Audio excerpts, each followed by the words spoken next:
Kinben Book 6, Chapter 143. Naalala mo pa ba ang sinabi ko sa iyo noon tungkol sa kambal na Lastimosa? Tanong nga ni Alvin Solis sa kapatid niyang si Albert Solis. Kasalukuyan nga silang nasa audience area at nanonood din ng laban ng Calapan City at CDO. Napailing naman si Albert at napatanong kung ano iyon. Napakatagal ko nang hindi iyon nakikita pero noong nag-aaral pa silang dalawa at magkakampi ay doon lang ako nakakita ng dalawang players na parang kabisado ang galaw ng isa't isa. Para silang iisa. Kung pasahan nila ang isa't isa noon ay talagang hindi mahuli ng kalaban. Pero matagal na iyon kuya. Sabi naman ni Albert na ikinatango naman ni Alvin Solis. Kung sa bagay, pero kung totoo ang sabi ng mga matatanda tungkol sa pagiging magkakambal, pwedeng mangyari uli iyon. Sabi nga ni Alvin Solis na napakuyom na lang at nakaramdam ng excitement sa sarili. Napatingin nga rin siya sa team ng Calapan. Gusto kong manalo ang team ni Mendes pero wala si Maki Romero sa inyo. Kung lalabas ang pinag-isang Lastimosa, hindi ko na alam kung paano ninyo iyon pipigilan. Sabi na nga lang ni Alvin Solis sa sarili at makikita nga na ang bola ay sinambot na ni Kyle Lastimosa. Sa kabilang side, sa hindi kalayuan mula sa kanya ay naroon nga si Kyrie na naglalakad din.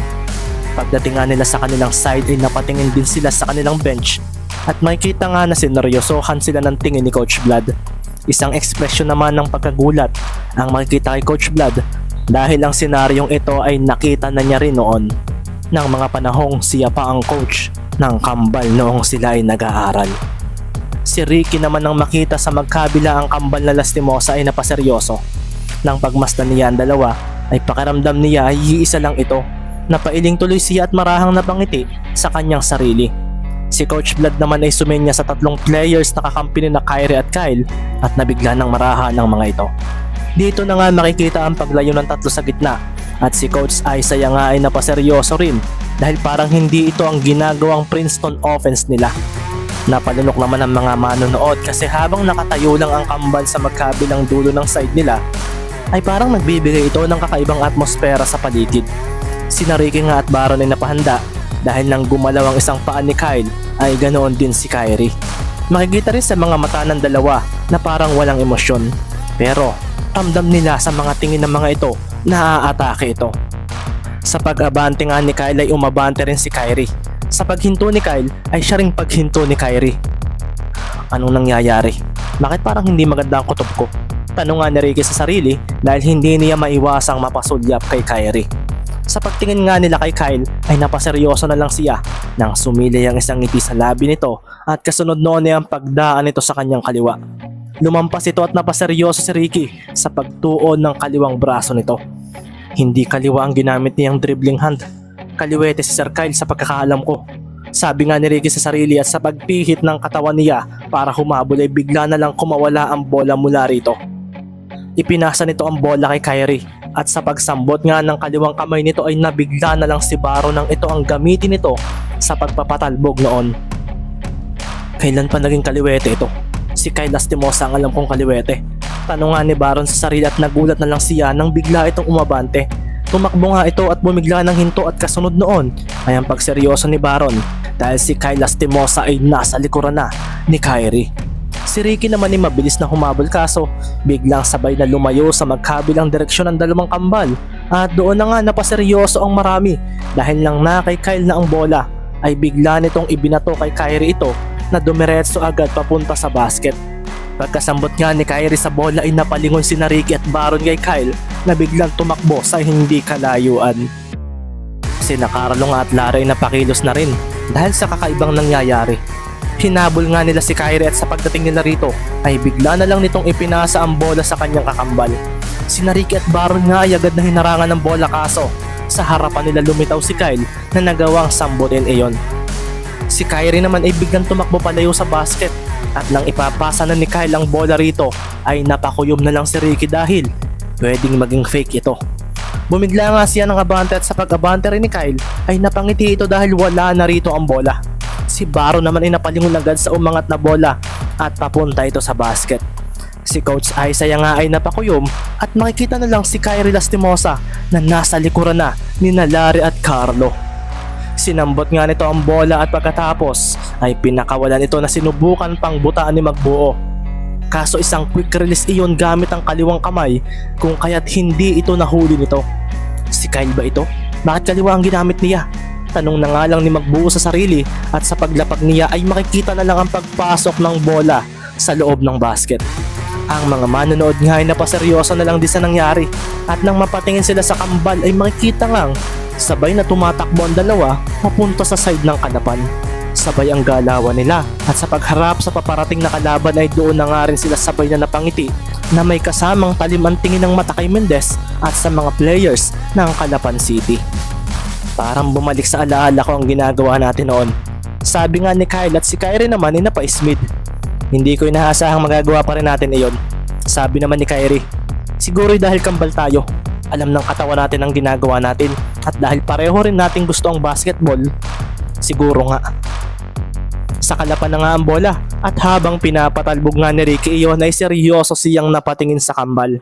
Pakiramdam niya ay ang daming nangyari sa loob ng 20 segundong iyon. Kalma lang, focus tayo sa game. Sabi nga ni Ricky at sa pagdating niya sa harapan ni Kyle ay dumating din siya sa harapan ni Kyrie. Isang double team defense agad mula sa kambal ang sumalubong sa kanya at bago pa man daw lumapit ang mga ito ay agad na niyang ipinasa kay Baron ang bola. Kaso sabay ang naging galaw ng dalawang lastimosa. Si Kyrie papunta sa kaliwa niya habang si Kyle ay sa kanyang kanan. Na-intercept nga ng isa ang bola at doon na nga napakuyom ang mga manonood. Pinatalbog nga agad ni Kyrie ang bola at sa paghabol dito ni Baron ay naipasa agad nito ito kay Kyle. Sa pagdating naman ni Mendez ay agad nitong ibinalik ito kay Kyrie. Isang fast break mula sa kambal na naganap at napatakbo nga rin sina Larry at Carlo para sa depensa. Isang 4 against 2 ito at sa paghinto nga ni Kyle ay siya ring paghinto ng isa. Tumalon nga si Kyle at dito na nga naguluhan ng mga bantay nila dahil si Kyrie ay bumigla na naman ang takbo papunta sa basket. Isang mid-range jumper ang pinakawalan ni Kyle at wala ni isa sa kalaban ang sumabay sa kanya. Pumasok nga ang bola sa basket at doon na nga nagwala ang CDO crowd at ang mga players ng Calapan na nasa side ng CDO ay nagkatingin na naman dahil sa nangyari. Bakit hindi mo sinabayan Babalo? Bulalas nga ni Baron. Si Carlo naman ay marahang napakuyom dahil inakala niyang ipapasa ni Kyle ang bola kay Kyrie at ito nga rin ang iniisip ni Ricky ng oras na iyon. Si Coach Isaiah nga ay napatawag ng isang 20-second timeout para maputol ang momentum na ginagawa ng kambal na lastimosa. Pagdating nga ng kanyang mga players ay tinanong niya kung ano raw ang nangyari sa last play ng kalaban. Nawawala kayo sa focus, bulalas nga ni Coach Isaiah. Si Ricky naman habang nagpupunas ng pawis ay napapaisip din. Tama raw si Coach, nawala nga sila sa focus. Maging siya nga ay nalito rin sa ginawa ni na Kyrie at Kyle. Napatapik tuloy siya sa kanyang mukha para gisingin ang kanyang sarili. Mabilis nga lang ang timeout na iyon at sumilbato rin agad ang referee. Sa Calapan na nga muli ang bola at heto na naman nga raw ang dalawang lastimosa. Sasalubungin si Mendez na siyang may dala ng bola. Sa pagkakataong ito ay agad na nga niyang ibinato ang bola papunta sa loob ng arko sa kanyang kuya Marlon. Sa paghawak nga ni Magbuo ng bola ay napaseryoso na lang ang mga players ng Calapan dahil agad na kumilos ang kambal na lastimosa kung kaya napasigaw si Ricky na ibalik sa kanya ang bola. Ginawa naman ito ni Marlon kaso na-intercept na agad ito ni Kyrie. Pinalo niya ang bola at nasambot ito ni Kyle. Nalinti ka na. Naibulalas na nga lang ni Coach Isaiah at si Ricky nga ay agad na hinarangan si Kyle at napatingin kay Kyrie. Dinipensahan niya kaagad si Kyle at sa pagharang niya ay agad niyang inasinta ang bola. Sa pagdating ng kanyang kamay ay agad siyang humadlang sa direksyon ni Kyrie. Nagpapasahan daw ang dalawa kaya posibleng iyon ang mangyari kaso iniiwas ni Kyle ang bola at pinabalik sa kaliwang palad nito. Si Ricky nga ay kanyang nalampasan at doon na nga bumigla ng takbo si Kyrie na ikinahabol agad ni na Baron at Larry. Si Carlo naman ay agad na hinarangan si Kyle kaso bumigla ito ng pagkaliwa at sa pagdating ni Mendez ay agad nitong ibinato ang bola sa sahig. Dito na nga napangiti si na Larry at Baron dahil mahaharangan daw nila iyon kaso sumulpot sa harapan nila si Kyrie at sa pagsambot sa bola nito ay siya naman pagtakbo ng mabilis ni Kyle papunta sa basket.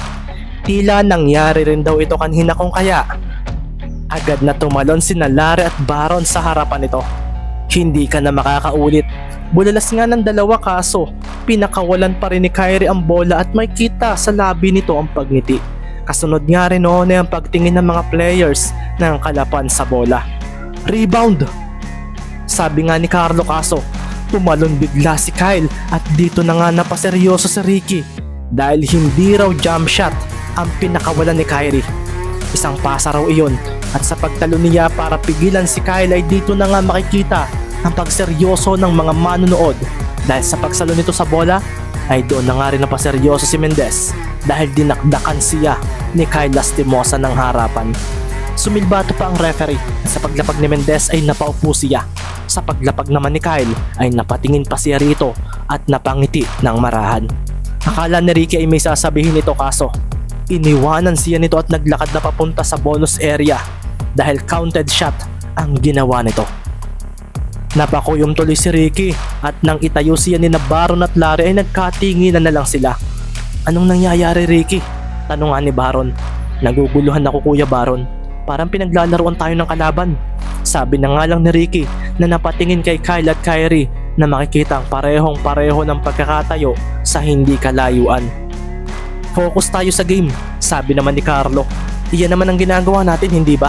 Bulalas nga ni Larry at doon na nga rin dumating si Marlon at kinumusta sila. Si Coach Vlad naman ay makikita na napapangiti na lang dahil sa ginagawa ng kambal na Lastimosa sa kalaban. Hindi talaga ninyo basta mapipigilan ang ginagawa nila. Kailangan ninyong matalo ang basketball connections nila. Kung gusto ninyong masabayan ng dalawa pero iba ang koneksyon ng kambal na ito sa loob ng court base sa nakita ko sa kanila dati. Sabi nga sa sarili ni Coach Vlad, naipasok pa nga ni Kyle ang bonus free throw at ito na nga ang naging dahilan upang ang score ay maging 59-42. Namagana nga talaga ang lamang ng CDO at napako naman ang score ng kalapan sa 42 points. Sa pagpunta nga ng bola sa kanila ay sinubukan na nga ng kalapan ng umiskor. Kaso nagmintis ang tres ni Carlo mula sa pasa ni Mendez. Ang rebound nga ay nakuha pa ni Kyle Lastimosa at si Marlon ay napaseryoso na lang dahil nasa tabi rin niya si Kyrie Lastimosa. Sa paglapag nga ni Kyle ay siya naman pagdating ni Mendez. Kailangan maka-score kami bago matapos ang first half. Seryoso nga niyang winika sa isip at napakuyom na lang si Coach Isaiah nang ma-steal nga ni Mendez ang bola mula kay Kyle. Na-reset nga ang shot clock nila at sa pag-atras nga ni Ricky ay napaseryoso siya dahil nakatingin lang sa kanya si Kyle. Pinabayaan siya nito at dito na nga siya napatalon para itira ang bola kaso doon naman lumitaw si Kyrie at hinampas ang bolang kanyang binitawan. Isang block iyon na nagpadagundong sa loob ng venue. May 10 segundo na nga lang at sa paglapag ni Ricky ay parang may hangin na dumaan sa tabi niya nang lumampas ang kambal na Lastimosa. Hinayaan ba ni Sir Kyle na ma-steal ko ang bola? Naitanong tuloy ito ni Ricky sa sarili. Ang CDO crowd nga ay nagwala at doon na nga makikita ang mabilis na pagbaba ni na Kyle at Kyrie. Habang papaubos nga ang oras ay bigla na nga lang ibinato ni Kyrie ang bola sa sahig at sina Baron at Larry ay hinuli iyon. Kaso dumaan yun sa pagitan nila at doon na nga lumitaw si Kyle at sa pagsambot nito noon sa ere ay akala ng lahat ay idadakdak uli nito iyon. Subalit isang muling extra pass ang ginawa nito at doon na nga napakuyom si Coach Isaiah dahil si Kyrie ay muling sinambot ang bola at sa pagtunog ng buzzer ay isang tres pa ang pinakawala nito. Hinalit ng bola ang basket at doon na nga nagwala ang kanilang mga supporters. Ang mga players nga ng Calapan City ay napakuyom na lang dahil ito raw yata ang pinakapangit na first half na nagawa nila. Si Ricky nga ay napatingin sa kambal na Lastimosa at napatingin din siya sa scoreboard sa itaas. 62-42 nga ang score sa pagtatapos ng second quarter at makikita ngang masayang-masaya si Coach Vlad na sinalubong ang kanyang mga players, lalo na ang kambal. Samantala, mula naman sa bench ng Kalapan ay mararamdaman ng katahimikan ng aura ng mga players nila nang sila ay dumating. Anong nangyayari? Bakit wala kami magawa? Naitanong na nga lang ni Ricky sa sarili nang siya ay umupo at kinuha ang kanyang tubigan.